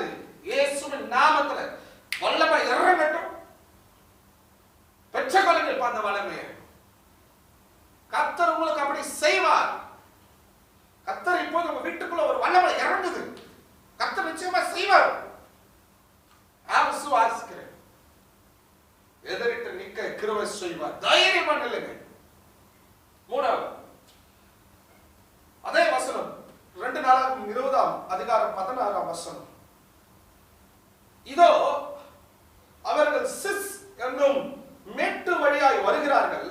நீங்கள் அவர்களை எருவேல் வனாந்திரத்திற்கு எதிரான பள்ளத்தாக்கின் கடையாந்திரத்திலே கண்டு சந்திப்பீர்கள். லேவியின் மூலமாய் கர்த்தர் தீர்க்க தரிசனமா பேசிட்டு இருக்கிறார். யோசபாத் கிட்டயும், எருசலேம் ஜனங்கள் கிட்டயும், யூதா தேசத்து மக்கள் கிட்டயும். சிஸ் என்னும் மேட்டு வழியாய் வருவார்கள். நீங்கள் எருவேல் வனாந்திரத்திற்கு எதிரான பள்ளத்தாக்கின் கடையாந்திரத்தில் அவர்களை கண்டு சந்திப்பீர்கள் என்று சொல்லி, சிஸ் என்று சொன்னால் ஆங்கிலத்திலே ஜிஸ் அப்படின்னு சொல்லப்படுகிறது. அப்படின்னா என்ன அர்த்தம் அப்படின்னு சொன்னா பிளாசம், மலர்கள் அப்படி சொல்லப்படுது. இன்னொரு அர்த்தம் பிளவுபட்ட அப்படி என்று எழுதப்பட்டிருக்கிறது. இந்த சிஸ் என்னும் மேட்டு வழியாக இந்த பிளவுபட்ட மலர்கள் உள்ள செழிப்பான ஒரு மேட்டு வழியாக அவர்கள் வருவார்கள். நீங்களோ எருவேல் என்னும் சொல்லப்படுகிற வனாந்திரத்தின் பள்ளத்தாக்குக்கு எதிராக கடையாந்திரத்திலே நீங்கள் அவர்களை சந்திப்பீர்கள். நாம போற பாதை இது பள்ளத்தாக்கின் கடையாந்திரம், the end line of the valley. கடையாந்திரத்துல சந்திப்பீங்க. அவங்க எப்படி வருவாங்க? செழிப்பான மலர்கள் உள்ள சிஸ் என்னும் மேட்டின் வழியா எவர்கள் வருவார்கள். அவங்க அப்படி மேட்ல அப்படி வருவாங்க. நம்ம பள்ளத்தாக்குல அப்படி போவோம். அவங்கள சொந்தம் அவங்க ஏறி இப்படி வருவாங்க. நம்ம பள்ளத்தாக்குல அவங்கள மீட் பண்ணுவோம். ஆமா, இது எதை குறிக்கிறது? மலர்கள் அதிகமாய் இருந்திருக்கும். மலர்கள் இருக்குன்னா அங்க கொஞ்சம் செழிப்பு இருந்திருக்கும், பச்சை பசையில் இருந்திருக்கும். ஒரு மேடு, உயர்வு, அதை குறிப்பிடுகிறது. மேடு என்று சொன்னால் உயர்வை குறிப்பிடுகிறது. மலர்கள் செழிப்பை குறிக்கிறது. இந்த வழியா வருவாங்க.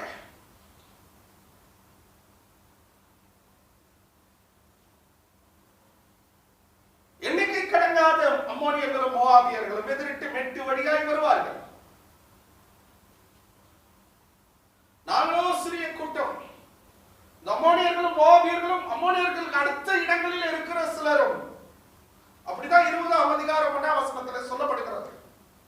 அவங்க கொஞ்சம் பெருங்கூட்டமா இருக்கிறாங்க. கர்த்தர் பேசிக் கொண்டிருக்கிறார். தேவ பிள்ளைகளே, உனக்கு விரோதமாய் யார் எப்படி செழிப்பா இருக்கிறது போல அப்படி வருவாங்க. உங்களை செழிப்புல நடத்துற மாதிரி நிறைய பேர் வருவாங்க. அவங்க உயர்ந்த ஸ்தானத்தில் இருப்பாங்க. அவங்களெல்லாம் நம்ம எதிர்க்க முடியுமா? எண்ணிக்கை அடக்காது. இந்த கொரோனா வைரஸ் கூட கவுண்டிங்கே இல்லைங்க. சும்மா அப்படி கையை வச்சா எத்தனை கிருமி நம்ம கையில படுன்னு சொல்லவே முடியாது.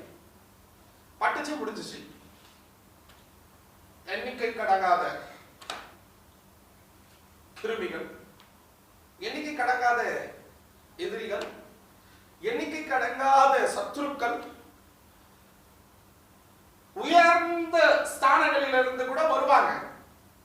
பயப்படாதீங்க. சில ஆபீஸ்ல அந்த மேல் அதிகாரிகள் நமக்கு வேணும் அப்படின்னு சொல்லி வேண்டுமென்றே நம்மை துன்புறுத்துவார்கள். வேண்டுமென்றே சொல்லி நம்மை மடங்கடித்து, நம்மை அவமானப்படுத்தி, நம்மை வேதனைப்படுத்துவார்கள். மேலதிகாரிகள் கவலைப்படாதீங்க, அமைதியா இருங்க, சுபிங்க. நமக்கு விரோதமா ஒரு தேசமே எதிரிட்டு நின்னாலும் சரி, யோசிக்க கூடாது. இந்த யுத்த காலத்துல இவங்க எல்லாம் இப்படி இருப்பாங்க, கவலைப்படாத. எருவேல் என்று சொன்னால் பள்ளத்தாக்கு, எருவேல் என்று சொன்னால் பள்ளத்தாக்கு, வேலி, வேலின்னு அர்த்தம். இந்த எருவேலுக்கு இன்னும் அர்த்தத்தை வேத நிபுணர்கள் சொல்றாங்க. இந்த எருவேல் பள்ளத்தாக்கு ஃபவுண்டட் பை காட் என்று சொல்லுகிறார்கள். கர்த்தர் கண்டுபிடித்த, கர்த்தர் ஏற்படுத்தின ஒரு பள்ளத்தாக்கு. ஆமா, எனக்கு அன்பான தெய்வ பிள்ளைகளே, நீ கடந்து போகிற பள்ளத்தாக்கு கர்த்தர் உனக்கு ஏற்படுத்தின ஒரு பள்ளத்தாக்கா இருக்கும். நீ கடந்து போகிற இந்த யுத்த காலம், நீ கடந்து போகிற இந்த உபத்திரம், நீ கடந்து போகிற இந்த பாடு கர்த்தரே உனக்கு ஏற்படுத்தி அனுமதித்து உன்னை கொண்டு போகலாம். உனக்கு விரோதமாய் எழுமிட்டு உயர்வாய் மேலே உன்னை முடித்து போடும்படியாய் வருவாங்க. உன்னை முழுகடிக்க வருவாங்க. எண்ணிக்கை கடங்காத எதிரிகள், சத்துருக்கள் வருவாங்க. கவலைப்படாதீங்க, கவலைப்படாதீங்க. கர்த்தர் உங்களை அனுமதித்து ஒரு பள்ளத்தாக்கின் வழியா, எருவேல் என்கிற பள்ளத்தாக்கு போல ஒரு பள்ளத்தாக்கின் வழியா கர்த்தரே ஏற்படுத்தி, கர்த்தரே அனுமதித்து உங்களை நடத்துவார் அப்படின்னு சொன்னா நான் எதுக்கு பயப்படணும்? அவர் தானே ஏற்படுத்தினாரு, அவர் தானே அனுப்பினாரு, என்ன அழைச்சவர் அவர் என்னை காப்பாற்றுவார், நான் எதுக்கு பயப்படணும்? கர்த்தரை நாமத்துக்கு ஸ்தோத்திரம் சொல்லிட்டு பிரயாணம் பண்ணணும். யுத்த காலத்துல, வாழ்க்கை என்னும் யுத்த காலத்துல, இந்த நாட்களிலும் அப்படித்தான். இந்த ஏப்ரல் மாதம் 2020 வருஷத்துல, இந்த நாட்களிலே, இந்த நெருக்கத்தில், இந்த கடினமான காலத்திலே, பெருத்த கொள்ளை நோய் தேசங்களை வாதித்துக் கொண்டிருக்கிற இந்த காலத்திலே கர்த்தர் உங்களோடு கூட பேசுகிறார்.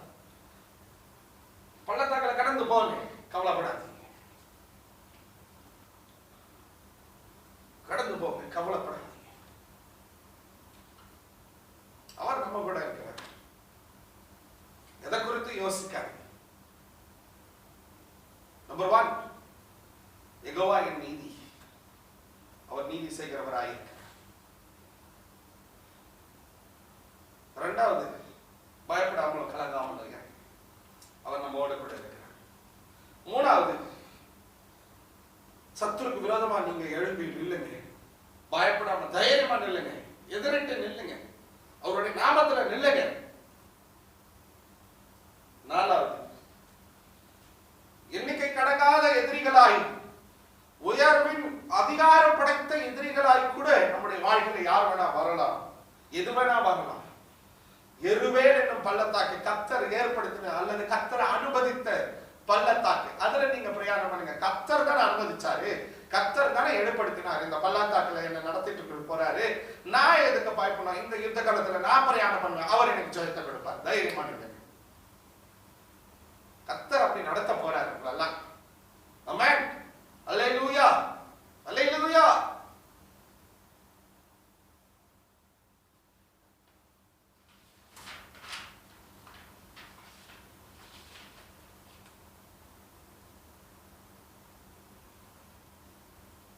அடுத்து 18ஆம் வசனத்தை நான் வாசிக்க விரும்புகிறேன். 2 நாளாகும் 20ஆம் அதிகாரம் 18ஆம் வசனம். அப்பொழுது யோசபாத் தரை மட்டும் முகம் குனிந்தான். சகல யூதா கோத்திரத்தாரும் எருசலேமின் குடிகளும் கர்த்தரை பணிந்து கொள்ள கர்த்தருக்கு முன்பாக தாழ விழுந்தார்கள். இதெல்லாம் லேவியின் மூலமாய் கர்த்தர் தீர்க்க தரிசனமாய் பேசின உடனே இந்த யோசபாத் என்ன பண்ணா? தலை குனிந்து, தரை மட்டும் முகம் குனிந்தான். எல்லாரும் சேர்ந்து முகம் தலை குனிந்து தாழ விழுந்து கர்த்தரை பணிந்து கொண்டார்கள். நீங்களும் நான் அப்படி பணிந்து கொள்ளணும். இந்த 1/2 hour prayer, 15 minutes prayer, ஒரு அதிகாரம் கேலண்டர்ல வர வசனம் வெள்ளைக்கா வருது, நடக்காது. எனக்கு அன்பான சகோதரர்களே, சகோதரியே, எனக்கு அன்பான தேவ பிள்ளைகளே, காலம் முடிஞ்சு போச்சு. காலத்தை பிரயோஜனப்படுத்துங்க. காலம் பொல்லாததா இருக்கிறது. இதெல்லாம் வசனம் சொல்லுது. பஞ்சம் வரும்னு சொல்றாங்க, உண்மையாவே ஒரு யுத்தம் வரும்னு சொல்றாங்க, மத கலவரம் கூட வரலான்னு சொல்றாங்க. ஆனா தெரியல, கர்த்தருடைய கரத்துல நாம இருக்கிறோம். எதுவுமே நிச்சயம் அல்ல, ஆனா நடக்கிறதுக்கு வாய்ப்புகள் இருக்கிறது. எல்லாம் தேவனுடைய கரத்துல இருக்கு, நமக்கு தெரியாது. எது நடந்தாலும் சரி, நீங்களும் நானும் என்ன பண்ணணும் அப்படின்னு சொன்ன, கர்த்தரை பணிந்து கொள்ளணும்.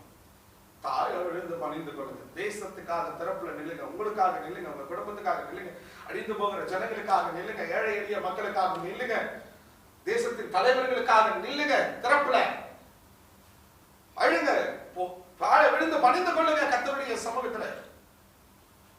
யுத்த காலத்துல கர்த்தர் இதுவரைக்கும் பள்ளத்தாக்கின் வழியா உங்களை நடத்தினாலும் ஆசீர்வாதத்தின் பள்ளத்தாக்கா மாற்றி உங்களை நடத்த போறாரு. அதுக்காக அவரை விழுந்து பணிந்து கொள்ளுங்க. அணிக்கணக்கா விழுந்த கிடங்க அவருடைய சமூகத்தில். அவரை தவிர வர வழி கிடையாது. யார்கிட்ட போய் என்ன கத்துனால புலம்புனால யார் இந்த நாட்கள்ல உதவி செய்ய முடியாது. கர்த்தர் மட்டும்தான். நீங்கள நான் அவர் பாதத்தை பிடிச்சு இயேசுவேன்னு கதரை தவிர வர வழி கிடையாது.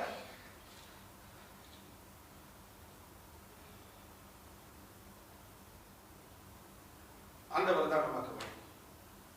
எத்தனை பேர் அழுகுறாங்க தெரியுமா? அமெரிக்கா தேசத்துல நியூயார்க் சிட்டில ஒரு சீஃப் நர்ஸ் ஐசியூல இருக்கிறாங்க, எமர்ஜென்சில, ER சொன்னால் எமர்ஜென்சி வார்ட்ல ஐசியூல இருக்கிறாங்க. அந்த சீஃப் நர்ஸ் அவங்க சக செவிலியர்களோட சேர்ந்து அனுதினமும் நூற்றுக்கணக்கான மரணங்கள் இந்த கொள்ளை நோயின் நிமித்தம் வீடியோல போட்டுட்டு அழுவுறாங்க.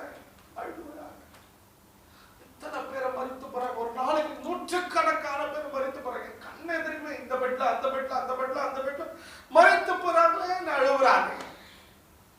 நீ அழுறியா? உன் குடும்பத்தாருக்காக அழுகிறியா? உன் சொந்தக்காரர்கள் எத்தனை பேர் ரட்சிக்கப்படாம இருக்கிறாங்க, நீ அழுகுறியா? உன் உடன் பிறந்தவர் இன்னும் ரட்சிக்கப்படலையா, நீ அழுகாம இருக்கிறியே? நீ அவர்கள் பேரை சொல்லி ஜெபிக்காம இருக்கிறியே? அவர்களுக்காக திறப்புல இல்லாம இருக்கிறியே? பாவம் செய்கிற வாலிப பிள்ளைகளுக்காக நீ திறப்புல நிற்கிறியா? சோதோமை, நாமை, அசுத்தங்கள், விபச்சாரம், வேசித்தனம், பாலாளின் கிரியைகள், இதெல்லாம் இன்னைக்கு தேசங்களிலே அதிகமாய் செயல்பட்டு கொண்டிருக்கிறது. பிசாசு ஆதிக்கம் செலுத்தும்படியாய் காரியங்களை செய்து கொண்டு இருக்கிறானே, நீ நிற்கிறியா? அழுவுறியா தேவ சமூகத்துல? உலகத்துக்கு பின்னாடி உன் சொந்தக்காரர் ஓடிட்டு இருக்காங்க, அழுது இருக்கிறியா? உன் நண்பன் உனக்கு நல்லா உங்ககிட்ட பழகிறார், ஆனா உன் நண்பன் உங்ககிட்ட நல்லா பழகினாலும் உன்னை இயேசுவ அவர்கள் அறிந்து கொள்ளாம இருக்கிறாங்க, நீ அவங்களுக்காக நீ திறப்புல நின்று அழுவுறியா? அன்பான தேவ பிள்ளைகளே, நீ அழுகிறியா? தாழ விழுந்து பணிந்து கொள்ள கர்த்தர் உனக்கு செய்த நன்மைகளுக்காக நன்றி சொல்லுங்க. ஆனா அதே சமயம் ஆண்டவரே, அப்பா எங்களை எப்படி நடத்துறீங்க அதே போல என் நண்பனை, என் சகோதரனை, என் சகோதரி, எங்க சொந்தக்காரனை, என் நண்பர்களை, எங்க நெய்பர்ஹுட் அக்க பக்கத்தில் இருக்கிறவங்க, எங்க ஃபேமிலி ஃப்ரெண்ட், என் கூட வேலை செய்கிறவங்க, என் கூட பணியாற்றுகிறவர்கள் இன்னும் அறியாம இருக்கிறாங்களே, பாவத்தில் விழுந்து கிடக்கிறாங்களே, அசுத்தத்துல மிதந்து கொண்டு இருக்கிறார்களே, உலகத்துக்கு பின்னாடி ஓடுறாங்க, தாங்கள் செய்கிறது என்னதுன்னு தெரியாம இருக்கிறாங்களப்பா, நீ அழுகுறியா? தாழ விழுந்து பணிந்து கொள்கிறாயா? அழணும் தேவ பிள்ளை, அழணும். நீ ஒப்பு கொடுங்க கர்த்தருடைய சமூகத்துல. அடுத்ததாக 5வதாக 21 வசனம் சொல்லுது, பின்பு அவன் ஜனத்தோட ஆலோசனை பண்ணி பரிசுத்தமுள்ள மகத்துவத்தை துதிக்கவும் ஆயுதம் அணிந்தவர்களுக்கு முன்னாக நடந்து போய் கர்த்தரை துதியுங்கள், அவர் கிருபை என்றும் உள்ளது என்று கர்த்தரை பாடவும் பாடகரை நிறுத்தினார். யுத்த காலத்துக்கு இப்ப ரெடி ஆயிட்டாங்க. இவ்வளவு நேரம் கர்த்தர் பேசினார், இப்ப ரெடி ஆயிட்டாங்க. யோசேப்பு என்ன பண்றாரு? தன் ஜனங்களோட ஆலோசனை பண்ணி அங்க கர்த்தருடைய ஆலோசனை வருது. என்ன வருது? நீங்க அப்படி நிக்கணும், தேவ சமூகத்துல நின்னீங்கன்னா கர்த்தர் உங்களுக்கு ஆலோசனை கொடுப்பாரு. உங்க குடும்பத்துக்கு, உங்க உறவினர்களுக்கு எப்படி நாம நிக்கணும், யுத்த காலத்துல. இந்த கொள்ளை நோயின் பாதையில நம்மளை எப்படி கர்த்தர் காப்பாற்றுவார்? கர்த்தர் உங்களுக்கு ஆலோசனை கொடுப்பார். உபத்திரவத்துல பள்ளத்தாக்குல நான் எப்படி மேற்கொண்டு வரணும், கர்த்தர் உங்களுக்கு ஆலோசனை கொடுப்பாரு. இந்த பள்ளத்தாக்கு எப்படி எனக்கு ஆசீர்வாதமா மாறும், கர்த்தர் உங்களுக்கு ஆலோசனை கொடுப்பாரு. ஆலோசனை கொடுக்கறது மாத்திரம் இல்ல, நீங்க சொன்னீங்கன்னா எல்லாரும் கேட்பாங்க. ஆமா, அந்த கேள்வி அவங்க மேல வைக்கிறாரு. இது வரைக்கும் நீங்க சொல்றது யாரும் கேட்கலையா? இது வரைக்கும் நீங்க சொன்னதை அசப்ட் பண்ணாங்களா? உங்களை ஒரு பொருட்டாவே நினைக்கலையா? இன்னைக்கு எழுதி வச்சுக்கீங்க. கர்த்தர் உங்களோட கூட பேசுகிறார். கர்த்தர் உங்களை அப்படியா அபிஷேகம் பண்ணி உங்களை ஆசீர்வதிக்கிறார். அந்த வல்லமை இப்போது உங்களுக்கு இறங்குகிறது. கர்த்தர் நீங்க உங்களுக்கு ஆலோசனை கொடுப்பார். அவர் ஆலோசனை கர்த்தர். நீங்க அவர் சமூகத்துல காத்திருந்து தாழ விழுந்து பணிந்து கர்த்தரை நோக்கி கதறி கூப்பிட்டதுனால கர்த்தர் நீங்க சொல்லும் பொழுது கர்த்தருடைய ஆலோசனை உங்க வாயிலிருந்து நாவிலிருந்து வரும். வார்த்தையானவர் வார்த்தையாய் வெளிப்படுவார். அவர்கள் கேட்பாங்க. யார் உங்களை போ அப்படின்னு தள்ளி விட்டாங்களோ, யார் உங்களை அசட்டை பண்ணாங்களோ, அவங்களே உங்களை கூப்பிட்டு நீ சொன்னீங்கன்னா கரெக்டா இருக்கும், நீ சொல்லுன்னு சொல்லுவாங்க. கர்த்தர் அப்படி வைப்பாருங்க. கர்த்தர் உங்களோட கூட தீர்க்க தரிசனமாய் பேசிக் கொண்டு இருக்கிறார். கர்த்தர் உங்களை அப்படி வைப்பாங்க. சரி, இப்ப என்ன நடந்துச்சு? யுத்த காலத்துல நிக்கிறாங்க. அம்மோனியர்களும் மோவாபியர்களும் எதிரிட்டு திரளாய் வருகிறார்கள். இவன் என்ன பண்றாரு? யோசபாத்து என்ன பண்றாருன்னா, ஆயுதம் தரித்தவர்களுக்கு முன்னதாக அவங்களுக்கு முன்னாடி துதிக்கிறவர்களாகிய பாடகர் குழுவை முன்னாடி நிக்க வைக்கிறாரு. இந்த ஆலோசனை கற்றுக் கொடுத்தாரு. என்ன நடந்துச்சு? யுத்த காலத்துல துதிக்க ஆரம்பிச்சாங்க. இவங்க கர்த்தரை துதிக்க ஆரம்பிச்சாங்க. ஏன்? யுத்தம் உங்களுடையதல்ல, கர்த்தருடையது. கர்த்தர் உங்களோடு கூட இருக்கிறார். நீங்க பயப்படாதீங்க, கலங்காதீங்க, எதிரிட்டு போங்க. கர்த்தர் உங்களுக்காக எல்லாவற்றையும் செய்து முடிப்பார். தாழ விழுந்து பணிந்து கொண்டு ஆலோசனையை கர்த்தரிடத்திலிருந்து பெற்றுக்கொண்டு யுத்த காலத்துல பள்ளத்தாக்குல நின்னாங்க. எவ்வளவு பேர் வராங்க, எப்படி வராங்க, மேட்டு வழியா வராங்க, ஐயோ இப்படி வராங்களே அப்படின்னு சொல்லி நான் பயப்படல. தைரியமா நின்னாங்க. எப்படி நின்னாங்க தெரியுமா? ஆயுதங்களை ஏற்றுக்கொண்டு பின்னாடி நின்னாங்க. முன்னாடி பாடகர்கள் கர்த்தரை துதித்தார்கள். யுத்தம் அவருடையது, நீ துதி. இந்த பள்ளத்தாக்குல ஸ்தோத்திர ஆண்டவரே நீ துதி. கர்த்தரை துதிக்க ஆரம்பிங்க. எது நடந்தாலும் கர்த்தரை துதிங்க. கர்த்தரை துதிங்க. கர்த்தருடைய காலம் சென்ற ஊழியக்காரர் ரமேஷ் ஒருத்தர் இருக்கிறாரு. அல்லேலூயா பாட்டுக்காரங்க நாங்கள் எல்லாம் ஏசப்பாவின் சொந்தக்காரங்க அப்படின்னு ஒரு பாட்டை எழுதியவர். ஒரு மரண படுக்கையில ஹார்ட்ல அட்டாக் வந்து ஆஸ்பத்திரியில இருக்கும்பொழுது பலவீனத்துல பிரச்சனையில ஒரு பயங்கரமான மரண இருள் அவரை பிடித்துக் கொண்டிருக்கிற நேரத்துலதான் ஒரு பாட்டு ஆண்டவர் பேசுறாராம். நெஞ்சமே நீ அஞ்சிடாதே, நெஞ்சமே நீ கலங்காதே அப்படின்னு ஒரு பாடல். நெஞ்சமே நீ அஞ்சிடாதே, நெஞ்சமே நீ கலங்காதே, கர்த்தர் உனக்கு தஞ்சமா இருக்க, நீயா பயப்படுற அப்படின்னு சொல்லி ஒரு பாடலை கொடுத்தார். பாருங்க எவ்வளவு ஒரு பள்ளத்தாக்கின் வழியா கர்த்தர் எப்படி பேசுறாருன்னு. காலம் சென்ற கர்த்தருடைய ஊழியக்காரர் மோசஸ் ராஜசேகர் ஐயா அவர்கள் மரண படுக்கை, கண்ணு தெரியாது, சரீரத்தில் அதிகமான பலவீனங்கள், தனிமையாய் தன்னுடைய ஆஸ்பத்திரியின் அறையில பெட்டில படுத்துக்கொண்டு இருக்கும்போது வலி தாங்க முடியல. இருதயத்தில் ஒரு போராட்டம். கர்த்தரை நோக்கி பார்க்கிறார், பாடுகிறார். என்ன பாடுகிறார்? தனிமையின் பாதையில் தகப்பனே உன் தோளில் என்று சொல்லி. கர்த்தரை துதிச்சாங்க. மரணத்தின் இருளின் பள்ளத்தாக்குல கர்த்தரை துதிச்சாங்க. தெரியுமா? இன்னைக்கு அவங்க அதுக்கப்புறமும் கொஞ்ச நாட்கள் உயிரோடு இருந்தாங்க. அப்புறம் கர்த்தருடைய சமூகத்தில் பரலோகத்துல இப்ப இளமாறிட்டு இருக்காங்க. ஆமா, நீங்க நானும் துதிக்கணும். கர்த்தரை துதிக்கணும், துதிக்கணும், துதிக்கணும், துதிக்கணும், ஜெபிக்கணும், துதிக்கணும், ஜெபிக்கணும், துதிக்கணும், ஜெபிக்கணும். இதான் உங்க வேலை. துதித்தாங்க. என்ன நடந்துச்சு? யுத்த காலத்துல யுத்தம் அவருடையது. அம்மோனியர்கள் மோவாபியர்களையும் ஒருவருக்கு ஒருவர் எழும்ப செய்து அவர்களை வெட்டுண்டு விழுந்தார்கள். 24ஆம் வசனம் இங்க எழுமை அப்படின்னு பாக்குறாங்க. ஒருத்தர் கூட மிச்சம் இல்லை. பிரேதங்கள் கிடக்க காண்டார்கள். எங்க பார்த்தாலும் சடலங்கள், பிரேதங்கள் இருந்துச்சு. ஒருத்தர் கூட தப்ப விடல. கர்த்தர் முடிச்சு போட்டார். கர்த்தர் சத்துரு முடித்து போடுவார். இந்த கொள்ளை நோயை கர்த்தர் முடித்து போடுவார். உங்களுடைய சூழ்நிலைகள், உங்களுக்கு விரோதிக்கிற, உங்களுக்கு விரோதமாக எழும்புகிற சத்துருவானவனை முடித்து போடுவார் இயேசுவின் நாமத்துல. கர்த்தர் அப்படி செய்ய போகிறார். இதெல்லாம் நடந்துச்சுன்னா என்ன நடக்கும்? இதுக்கப்புறம் தான் நம்ம வாசிக்கிறோம் 26ஆம் வசனத்துல 3 நாள் அவங்க அந்த அம்மோனியர்கள் மோவாபியர்களுடைய அந்த ஆபரணங்கள், அந்த தங்கம் வெள்ளி, அவங்களுடைய காரியங்கள் எல்லாம் அவங்க சேகரித்து வச்சு அதை கொண்டு போக கூடாத சூழ்நிலையில 3 நாள் முடிஞ்சு போச்சு. அவ்வளவு காரியங்கள் இருந்துச்சா. 4வது நாள் என்ன நடந்துச்சு தெரியுமா? அதான் 26ஆம் வசனம். 4ஆம் நாளிலே பெராக்காவிலே கூடினார்கள். பெராக்காவிலே கூடினார்கள். பெராக்கா ஆசீர்வாதத்தின் பள்ளத்தாக்கு. ஆசீர்வாதம் வந்துருச்சு, யுத்தத்துல ஜெயம் உண்டாச்சு. ஆசீர்வாதத்தின் பள்ளத்தாக்கு பெராக்காவிலே கூடினார்கள். அங்கே கர்த்தருக்கு ஸ்தோத்திரம் செலுத்தினார்கள். அதனால் அவ்விடத்திற்கு இந்நாள் வரைக்கும் இருக்கிறபடி பெராக்கா என்ற பெயர் தரித்தார்கள். ஆண்டவ பிள்ளைகள், உங்க வீடு பெராக்காவா மாறும். கர்த்தரை துதிக்கிற ஸ்தலமா, கர்த்தரை ஸ்தோத்திரிக்கிற ஸ்தலமா. ஒரு பள்ளத்தாக்கா இருந்தாலும் அது ஒரு ஆசீர்வாதத்தின் பள்ளத்தாக்கு. உங்க வீடு ஒரு பெராக்காவா மாறும். பள்ளத்தாக்கா இருந்தாலும் அது ஆசீர்வாதத்தின் பள்ளத்தாக்கா கர்த்தரை மாற்றுவார். அடுத்தது 5, 6, 7 வாரங்கள் கழித்து, ஐயோ என் சபைக்கு போக முடியலையே, நான் கர்த்தரை ஆராதிக்க முடியலையே, கர்த்தரை தேட முடியலையே என்று சொல்லி கரைஞ்சு போனா, ஐயோ கவலைப்படாது. இத்தனை நாள் வாங்க, நேரத்துக்கு வாங்க, சீக்கிரமா வாங்க, கர்த்தரை தேடுங்க அப்படின்னு சொன்னாலும் கேட்காம அசத்தியா இருந்தோம். ஆனா இன்னைக்கு கர்த்தரை தேடணும் அப்படின்னு நினைச்சாலும் தேட முடியாத நாட்கள் போச்சு. சர்ச்சுக்கு வரணும்னு நினைச்சாலும் சர்ச்சுக்கு வர முடியாத நாட்கள் ஆகிப்போல் கடந்து போனது. சரி, போகட்டும், பரவாயில்ல. இனி கர்த்தருடைய சமூகத்துல இந்த நோயெல்லாம் தீர்ந்து, இந்த பாதையெல்லாம் மாறி, இந்த பள்ளத்தாக்கின் சூழலை மாறி, இந்த யுத்த காலத்துல ஜெயத்தை கர்த்தர் கொடுப்பார். பெராக்கா கர்த்தருடைய ஆலயத்துல வந்து பெராக்கா கூடி அவரை துதிப்போம். கர்த்தர் நிச்சயமா அந்த பாக்கியத்தை உங்களுக்கு கிடைப்பார். அல்லேலூயா, அல்லேலூயா. இங்கிலாந்து தேசத்துல ஜான் ஃபாக்ஸ் என்கிற ஒரு மிஷனரி இருந்தார்கள். ஒரு கல்லூரியிலே பேராசிரியராக, ஆசிரியராக பணியாற்றி கொண்டு இருந்தார். இந்த ஜான் ஃபாக்ஸ் என்ன பண்ணார் அப்படின்னு சொன்னா, அவர் உண்மையுள்ள கர்த்தருக்கு பயந்த ஒரு தேவ மனுஷர்.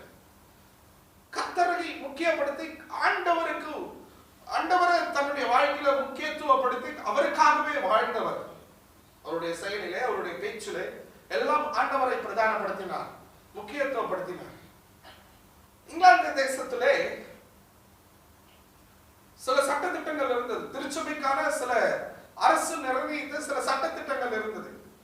அந்த அரசாங்கம் நிர்ணயித்த சட்டத்திட்டங்களின் திருச்சபைகளுடைய முறைமையின்படி தங்களை ஊழியக்காரர்கள் என்று சொல்லி அரசு தலைவர்களையும் மற்ற நபர்களையும் பிரதானப்படுத்திக் கொண்டு நான் நம்முடைய ஊழியத்தை செய்கிறேன் என்று சொல்லுகிறார்களே அப்படின்னு சொல்லி இவர் தன்னுடைய கல்லூரியிலே அமர்ந்திருந்து ஜெபித்துக் கொண்டிருந்தார். அண்டவரே, உங்களை முக்கியத்துவம் படுத்தலையே, உங்களுக்கு ஊழியம் செய்யறேன், உங்களுக்கு சுவிசேஷம் அறிவிக்கிறேன்னு சொல்லிட்டு இந்த அரசு தலைவர்களையும் இந்த ஒரு முறைமையை இவங்க ஃபாலோ பண்ணிக்கிட்டு தங்களை மேன்மைப்படுத்திக்கிறாங்க. தங்களுக்கு மேல இருக்கிற மனுஷங்களை அவங்க பிரதானப்படுத்துறாங்க, முக்கியத்துவப்படுத்துறாங்க. தவிர உங்களை முக்கியத்துவப்படுத்தலையாப்பா, அவங்க எல்லாம் ரட்சிங்க அப்படின்னு ஜெபிச்சத ஒருத்தர் பார்த்துட்டு போய் கல்லூரி நிர்வாகத்தின் இடத்துல சொல்லிவிட்டார்கள், கம்ப்ளைண்ட் பண்ணிட்டாங்க, புகார் கூறிவிட்டாங்க. என்ன நடந்தது? ஜான் ஃபாக்ஸ கல்லூரி நிர்வாகத்தினர் அழைத்தார்கள். கூப்பிட்டு கேட்டாங்க, என்ன நீங்க இப்படி எல்லாம் செஞ்சீங்களா அப்படின்னு சொல்லி கேட்கும்போது, நான் செய்தேன். ஆண்டவரை முக்கியத்துவம் படுத்தாம, கர்த்தருக்கு முக்கியத்துவம் கொடுக்காம, அவரை பிரதானப்படுத்தாம, அவருக்கு ஊழியம் செய்யறேன்னு சொல்லிட்டு அரசாங்க தலைவர்களையும் மனுஷர்களையும் இவங்க முக்கியத்துவப்படுத்தி பிரதானப்படுத்திட்டு சுத்துறாங்களே, இருக்கிறாங்களே, இவர்களை ரட்சிங்கன்னு நான் ஜெபம் பண்ணது உண்மைதாயா அப்படின்னு தாழ்மையா சொன்னாங்க. தான் செய்த ஜெபத்தை எந்த தவறும் இல்லைன்னு போல்டா தைரியமா எதிர்த்து நின்று சொன்னாருங்க. அதான் தாழ்மையா சொன்னார். என்ன நடந்துச்சு தெரியுமா? ஜான் ஃபாக்ஸ கல்லூரி நிர்வாகம் அவரை வேலையில இருந்து தூக்கிட்டு வெளியே போங்கன்னு சொல்லிட்டாங்க. டெர்மினேட் பண்ணிட்டாங்க வேலையில இருந்து. வெளியே வந்துட்டாரு. நடுத்தருவில் இருந்தாரு. சாப்பாட்டுக்கு வழி இல்லை, தங்கறதுக்கு வீடு இல்லை, தனிமைப்படுத்தப்பட்டார். ஒண்ணுமே செய்ய முடியல. தெருவா அலைஞ்சாரு. பசி கண்ட்ரோல் பண்ண முடியல. கடைசியா ஒரு திருச்சபைக்குள்ள அவர் பிரவேசித்தார். இந்த திருச்சபையில போயிட்டு முழங்கால் படிட்டு, ஆண்டவரே நான் உமக்கு உண்மையா இருக்க விரும்புறப்பா, இப்பொழுதும் எனக்கு நீங்க தான்ப்பா, வேற யாரும் இல்ல ஆண்டவரே. ஆண்டவரே நான் உமக்கு உண்மையுள்ள மனிதனா இருக்கேன், இந்த பாவையை என் மேல இறங்குங்க. நான் இப்படி பசினால கஷ்டப்படுறப்பா, வேலை இல்லப்பா, நான் உங்களை தான் நம்பி இருக்கிறேன் ஜெபிக்க ஆரம்பிச்சு. இவருடைய கண்ணீரோடு ஜெபித்துக் கொண்டு இருக்கும்போது, பசியில ஜெபித்துக் கொண்டு இருக்கும்போது, ஒரு வாலிபன் அந்த பக்கமாக சபையிலே கடந்து வந்தார். கடந்து வந்து ஒரு கரத்திலே கொஞ்சம் பணத்தை கொடுத்து விட்டுட்டு ஒரு வார்த்தை சொன்னாரா, நீ இப்ப வேலை இல்லாம இருக்கிற, சீக்கிரமா உனக்கு ஒரு புதிய வேலை கிடைக்கும் அப்படின்னு சொல்லிட்டு கடந்து போயிட்டாரா. கொஞ்சம் பணத்தையும் கொடுத்து, வேலை இல்லாத உனக்கு சீக்கிரமா ஒரு புதிய வேலை கிடைக்கும் அப்படின்னு சொல்லிட்டு கடந்து போயிட்டாரா. ஜான் பாக்ஸ்க்கு என்ன சொல்றதுன்னே தெரியல. அப்படியே ஒரு மாதிரி அசந்து போய் நிக்கிறாரு. யார் இவரு? இந்த வாலிப சகோதரன் யாரு? எனக்கு தெரியலையே, இதுக்கு முன்னாடி நான் பார்த்ததே இல்லையே, என்னை பத்தி இவருக்கு எப்படி தெரியும், எனக்கு தெரியவே இல்லையே அப்படின்னு சொல்லி கடந்து போன அந்த மனுஷனை குறித்து யோசிக்கும் பொழுது மறுபடியும் ஜெபிக்க ஆரம்பிச்சாரா. அப்பதான் ஒரு ஞாபகம் வந்துச்சா, ஆண்டவர் தான் எனக்கு உதவி செய்திருக்கிறார் என்று சொல்லி அந்த இடத்தை விட்டு அவர் கடந்து போனார். என்ன நடந்தது அதற்கு பிற்பாடு? கர்த்தர் தீர்க்க தரிசனமாய் பேசின வண்ணமாக அவருக்கு மறுபடியும் ஒரு நல்ல ஆசிரியர் வேலை கிடைத்தது. திருமணமாச்சு. ஒரு காலகட்டத்தில் அந்த இங்கிலாந்து தேசத்துக்கு ஒரு ராணி அரசாங்க சட்டத்திட்டத்தின்படி திருச்சபையில் ஆராதனைக்கு விரோதமாய் செயல்படுகிற யாரையும் நீங்க கொன்று போடுங்க, அவங்க சிறை சேதம் பண்ணுங்க அப்படின்னு சொல்லிட்டாங்க. கர்த்தருடைய ஆலோசனை வந்துச்சு. ஜான் பாக்ஸும் அவருடைய கர்ப்பிணியான மனைவியும் காப்பாற்றப்பட்டு பெல்ஜியம் தேசத்துக்கு கடந்து போனார்கள், சுகமாய் வாழ்ந்தார்கள். எனக்கு அன்பான தேவ பிள்ளைகளை, உங்களை கர்த்தர் அப்படிதான் அமைக்க விரும்புகிறாரு. பெராக் அவர்களை கூடி அவரை ஆராதிக்க கர்த்தர் நிச்சயமாய் ஆண்டவர் கிருபை செய்வார். அவர் யெகோவா, அவர் நீதி உள்ளவர். பயப்படாமலும் கலங்காமலும் இருங்க. சத்துருக்கு எதிரிட்டு நில்லுங்க. எவ்வளவு பெரிய பதவியில் இருக்கிறவங்களாய், உயர்வுள்ளவர்களாய், திரளான சத்துருக்களாய் உங்களுக்கு முன்பாக எழுப்பி வந்தாலும் பள்ளத்தாக்கின் வழியாய் கர்த்தர் உங்களை நடத்தினாலும் கவலைப்படாதீங்க. யுத்தம் அவருடையது, ஜெயம் அவராக வரும். கர்த்தர் நம்மை பெராக்காவிலே கூட செய்வார். இந்த வாதி நோய்கள் எல்லாம் மறைந்து, பஞ்ச காலங்கள் எது வந்தாலும் சரி, என்ன சூழ்நிலைகள் வந்தாலும் சரி, கர்த்தர் நம்மோடு கூட இருக்கிறார். அவரை துதிக்க, அவரை ஆராதிக்க, அவரை நன்றி செலுத்த பெராக்காவிலே கூட ஆண்டவர் கூடி அவரை ஆராதிக்க கிருபை செய்வார். பெராக்காவிலே கூடினார்கள், நாமும் கூடி அவரை துதிப்போமாக. விசுவாசத்தோடு இருங்க. கர்த்தர் மகிமையா நடத்துவார். உங்களுக்காக ஜெபிக்க விரும்புகிறேன். நல்ல தகப்பனே, நீர் எங்களுக்காக பேசுற இந்த வார்த்தைக்காக நன்றி அப்பா.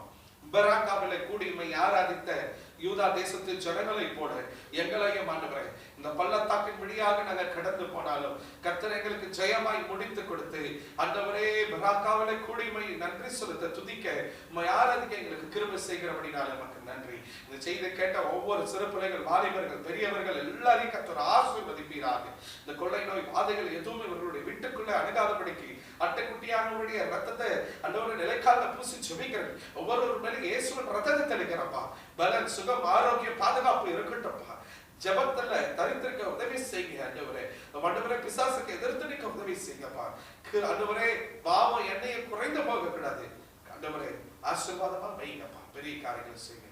சகல துதிகர மகிமை எல்லாம் உமக்கே செலுத்துகிறோம். மீட்பர் ரட்சகருமா இருக்கிற இயேசுவின் நாமத்தில் ஜெபிக்கிறோம் நல்ல பிதாவே. ஆமென், ஆமென். என் ஆத்துமாவே கர்த்தரை ஸ்தோத்திரி, என் முழுமே பரிசுத்த நாமத்தை ஸ்தோத்திரி. என் ஆத்துமாவே கர்த்தரை ஸ்தோத்திரி, அவர் செய்த சகல உபகாரங்களையும் மறவாதே. ஆமென். நம் ஆண்டவராகிய இயேசு கிறிஸ்துவின் கிருபையும் பிதாவாகிய தேவனுடைய அன்பும் பரிசுத்த ஆவியானவரின் அந்யோன்யமும் வழி நடத்துதலும் பாதுகாப்பும் நம் அனைவரோடு கூட இப்பொழுதும் எப்பொழுதும் சதா காலமும் நிலைத்திருப்பதாக. ஆமென். God bless you all.